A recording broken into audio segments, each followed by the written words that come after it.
Hey there everybody, welcome back to the 4-String Strummer, the channel. It's all about ukuleles. Today we're going to be working on some basic bluegrass for ukulele techniques. Alright, so I'm going to show you some different kinds of strumming, some different kinds of hammer-ons, but it's going to start off with a basic foundation for you to get you going. And as always, I'll amp it up a little bit as we go along.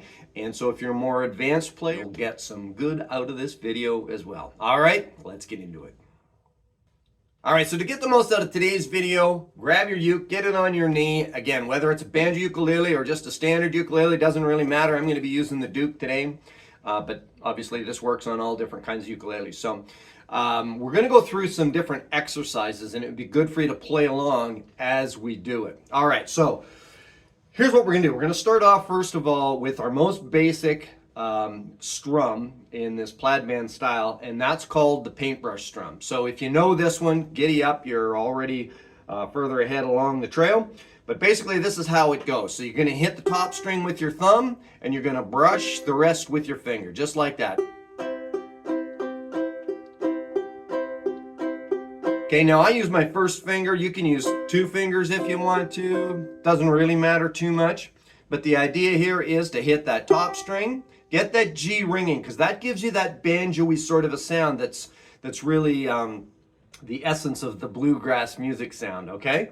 And that's where a high G is nice. This will work with low G as well, but high G is preferable for this, okay? So let's just play this through a couple of times. Again, if you folks have been here for a while, you know this one. So it's just high G, and then you strum the rest of the strings. And I call it paintbrush because it's two parts. Paintbrush, paintbrush. Now what we're going to do today is we're going to use the song Grandma's Feather Bed to demonstrate all these techniques that we're going to do. Okay, so we're going to play this through, and it's just C, F, and G7 for this part, okay?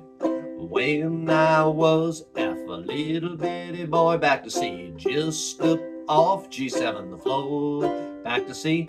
We used to go down F, Grandma's house, C, every month G7 or C. Okay, again, chicken pie F, country ham C, homemade butter G7, back to C. And the best darn thing about F, Grandma's house, C, was a great big G7 bed. All right, so you can hear how that gives you a nice little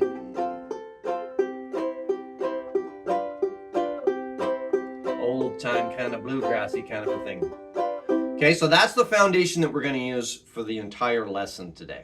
All right, so now how could we amp this up just a little bit in order to start to pull more of that melody sound out and to give you almost sort of a quasi-claw hammer kind of a style? Let me just show you. I'm just going to play it through just quickly just to show you what we're kind of shooting for here on this first part. And I'm going to show you how I figure this out. All right, here we go.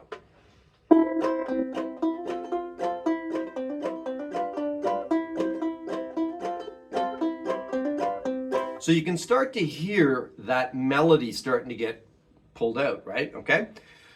All I'm doing is I'm finding those melody notes, and I'm altering my paintbrush strum. All right, let me show you how I do this. So this will lead us into the next strum. It's the same strum, but all we're going to do here is alter where we start with our thumb. So again, for our paintbrush strum, we're starting up here on the G string, right, on our fourth string. Then for this next strum, what we're going to do is we're going to start on a different string. So let's just do this little exercise here. What I want you guys to do, put your C chord on, and instead of starting up here on the G string, I want you to start down here on the second string, all right? This is your E string. And that's where I want you to do your paintbrush from. So start on your second string, and then you do your paintbrush, and you can brush 3 strings if you want to, right? From your C string down.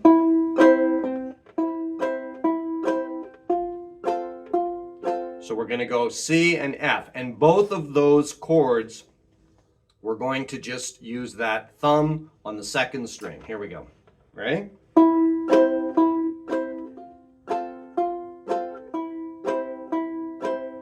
Try it again.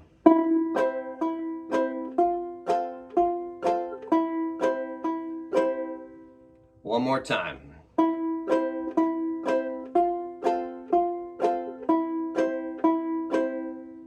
All right, now when we go to the G7, we're going to change our thumb string again. So the thumb string on the G7 is going to be our C string, okay, our third string here. Now we go to the G7, and we're going to go to that third string again for our thumb string. Back to your second string, and you go back to the C. F. G7, we go to the third string. Now, when we go back to the C on this last time through, we're going to stay on that third string. All right, one more time through. My buttons are buzzing here on the string, on the top of the instrument. Okay, here we go. Third string, second string, second, third, third. Back to second. Second, second, second, second, third, third, second, second, second, second, second, third, third. All right? Practice that through, play it through a few times, get the feel of that. Here we go.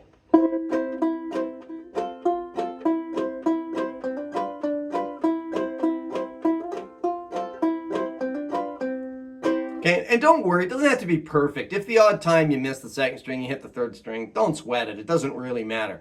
But you can all of a sudden start to hear that melody of the song coming out, right? All right, let's talk a little bit about how that works now. Right, so as I said, you can start to hear that, right? So let me just play it through one more time, and I'll sing a little bit, and then you'll hear that, holy smokes, there's the notes, right? When I was a little bitty boy, just up off the floor,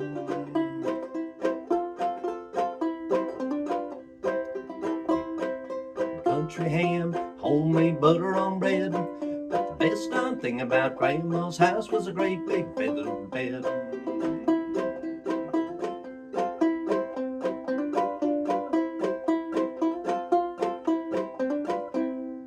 All right, so how are we doing this? How do I get those notes? How do I know which ones to key in on? All I do is I just strum the first chord, right? So if it's in the key of C, I'm playing the key of C basically means you're starting on the C chord and you're ending on a C chord for the most part, okay? So if I'm in the key of C,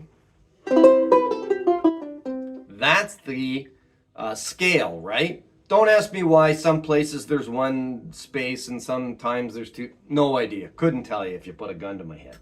But what I do know is this is the do, re, mi of this song, right? Of this chord.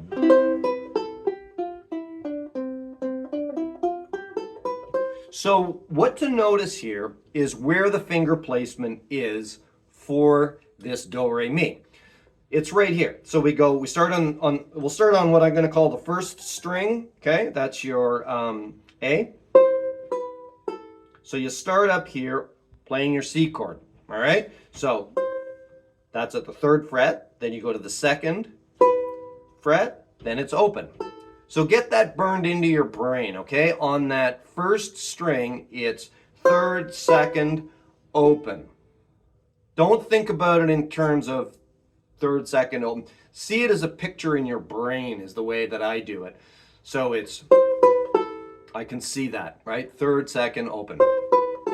Then the next string we go to, the second string, E string. You go to the third again, but this time you go to the first. Then open. All right, let's go back to the beginning. So it's third, second, open, third, first, open, then we go up to the third string, okay? The C string.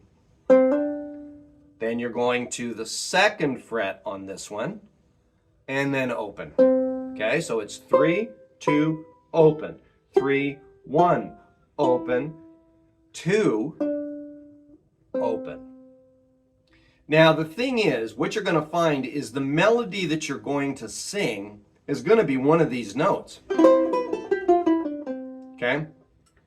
Whatever song you're doing, it's in there. All right? Like if you think about the scale and you just adjust the timing of that, listen and see if you recognize this.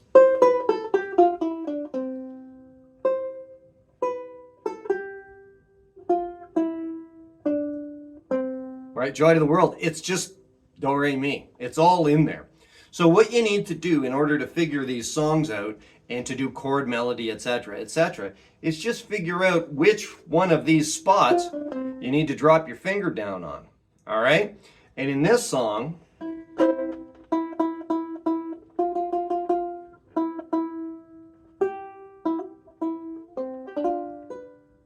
it's all right there.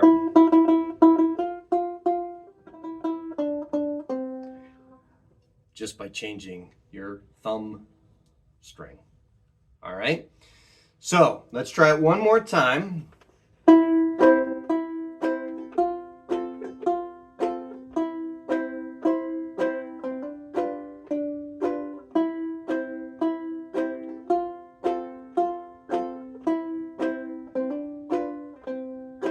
So you'll see that every one of those thumb notes that I hit was just one of those scale notes, the do, re, mi's. Okay? Now, let me show you how you can kind of amp this just a little bit if you want to. Okay, here we go. All right, so to build on these basic techniques that we've already started with, our paintbrush, and then alternating where we start the paintbrush, okay, what our thumb string is going to be. You can also use a hammer-on technique, and that'll really start to give you a lot more bluegrass flavor, okay? So let me just, I'm going to try and play this without doing hammer-on. It's sort of ingrained in the way that I play, but I'll try and play it straight for you without it, and then I'll play it with the hammer-on sound, and you'll hear the difference, okay? So here we go.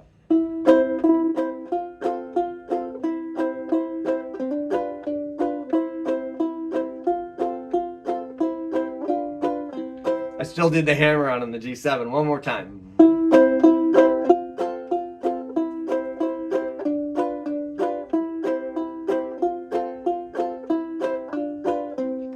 Okay, so that's straight, no hammer-on sound. Now listen, and I'll do it where you'll see me delay putting down my first finger here when I play the F, and you'll see me kind of delay as I drop the G7, and it gives it that little bend in the sound. All right, here we go.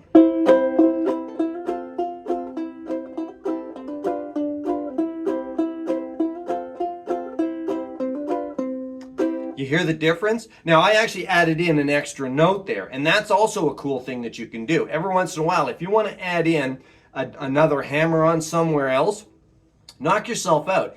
As long as it's in that one of those notes, that do, re, mi thing, it should sound okay. All right, so let me play it through and you'll see. Watch.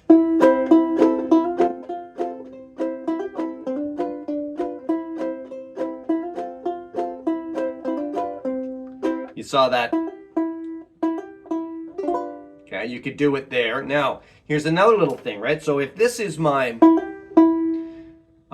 G, really, right, on this string, just trust me, it's the same note as up here. Okay, so you can play that note down here, and you can get a hammer-on sound,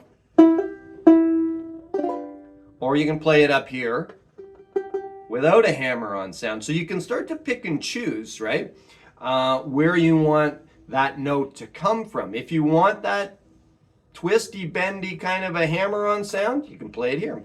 You just take your C, and then you drop your second finger here at the 3rd fret on the 2nd string. All right? So, again, your favorite spots for chord melody or enhancing the sound are here. Okay, if you're playing a C chord, it's probably going to be the 3rd fret on the 2nd string, the 1st fret on the 2nd string. It's going to be the 2nd fret on the 3rd string. Okay? If you're playing your G7, okay, you can add a finger here at the 3rd fret on the 2nd string. And you can lift your 1st finger if you want to, okay? Those are all what I call my favorite spots. Now when I go to the F, same thing, right? You've got a favorite spot here. Your 3rd finger at the 2nd fret on the, 3rd finger at the 3rd fret on the 2nd string. So you can drop that in if you want to, right?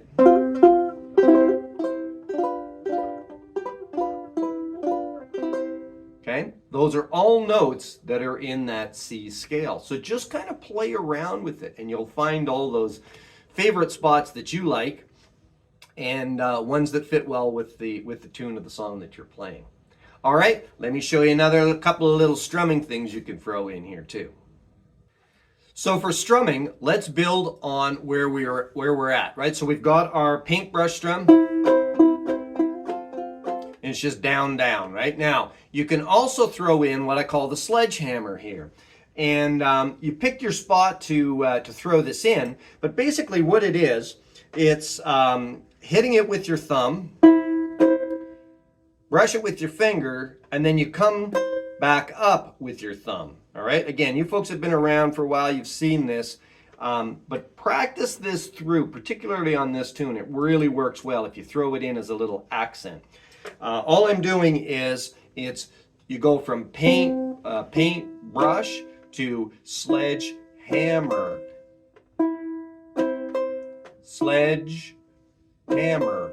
So it's down, down, up. All right, now you'll just have a listen here. You'll hear when I throw this sledgehammer in, and it kind of doubles up the sound of the strum and breaks up sort of a monotonous sort of a tone. All right, here, listen.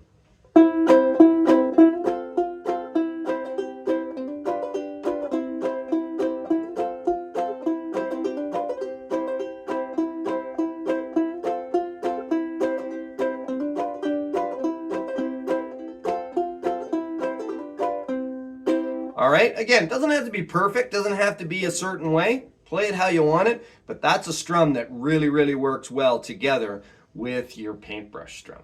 All right, now let's do one more strumming technique here, and this will really add some rhythm for you. And that's a great thing to have when you're playing these old-time songs, and also if you're playing with other instruments like maybe guitars, etc., and you want to stand out a little bit more, we're going to do the clogging strum now. Here we go. All right, so I call this one the clogging strum because to me it's very rhythmic and it kind of gives you that visualization of somebody doing a big clogging dance there, just clawed footing it across the floor. But it's very rhythmic, okay? So let me just show you how I do this. So I'm going to play it first of all with my sort of standard strum. Then I'm going to throw the clogging strum in and you'll hear that pounding sort of a sound. Here we go.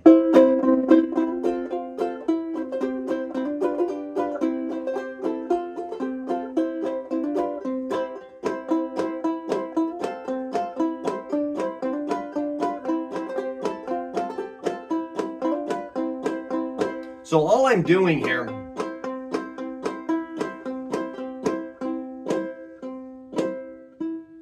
so as I come down with my paintbrush, okay, I'm flicking the top with my finger.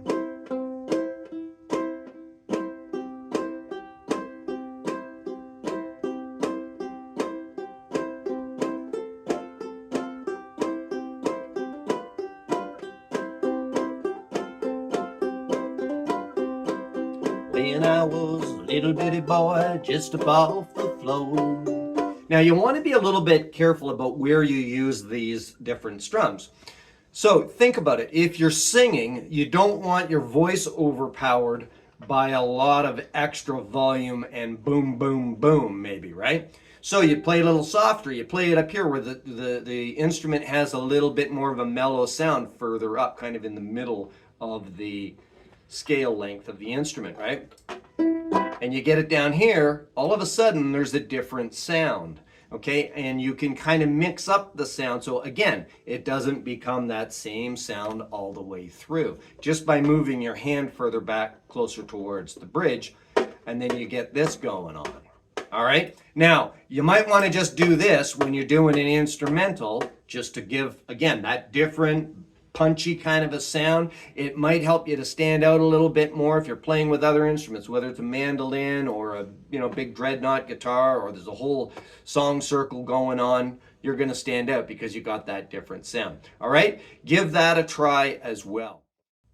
All right, folks, if you're enjoying today's content, do me a favor, hit that subscribe button. It's right there below you. It doesn't cost you a dime. Really, really helps me out a lot. Also, don't forget, join us on our Facebook group, the 4-String Strummers. There's people from all over the world on there, and we're chatting about ukuleles, different techniques, etc. People are putting their videos up. Lots of fun. So visit us there. I'll put a link in the description for you.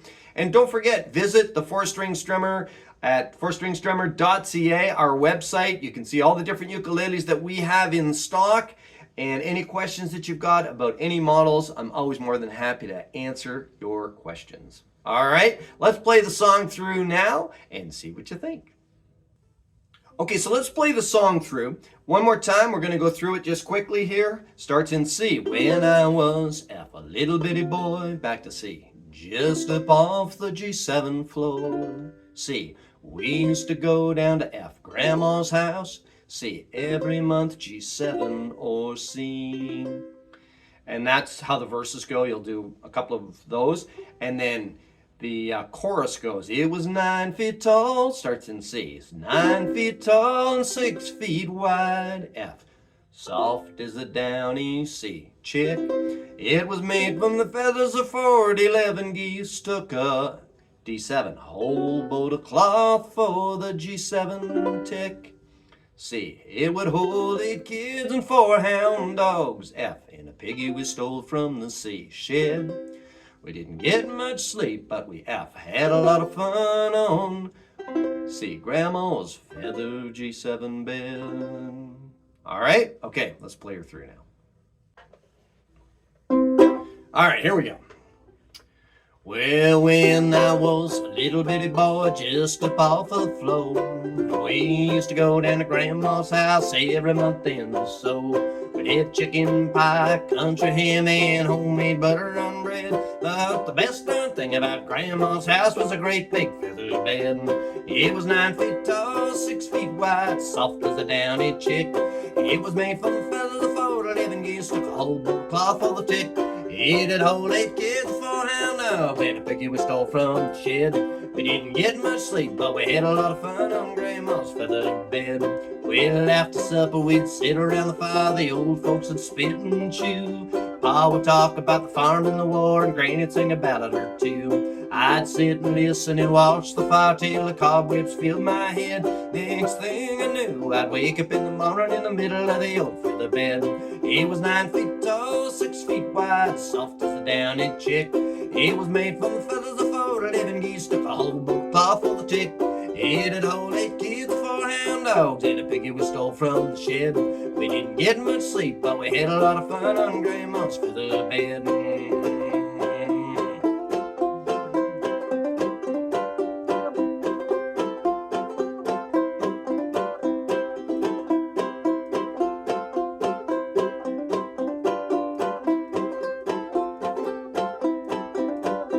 Well, I love my mom, I love my pa, I love Granny and Grandpa too. I went fishing with my uncle, wrestled with my cousin, I even kissed Aunt Lou. But if I ever had to make a choice, I guess it ought to be said that I'd trade them all, plus the cow down the road, for Grandma's feather bed. It was 9 feet tall, 6 feet wide, soft as a downy chick. It was made from the feathers of 11 geese. Took a whole boat of cloth for the tick. It'd hold 8 kids, 4 hound dogs, and a piggy we stole from the shed. We didn't get much sleep, but we had a lot of fun on Grandma's feather bed.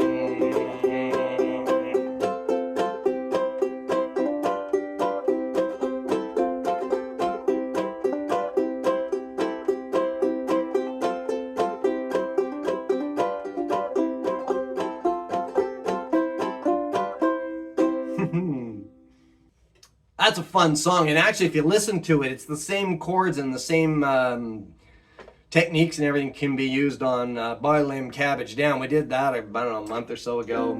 Boil them cabbage down, boys bake them biscuits brown, and the only thing that I want to sing is boil them cabbage down.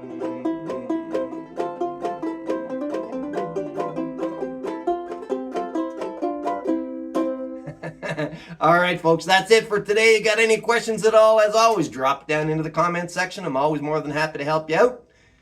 And until we see you next time, keep smiling, keep strumming, and have fun. Bye for now.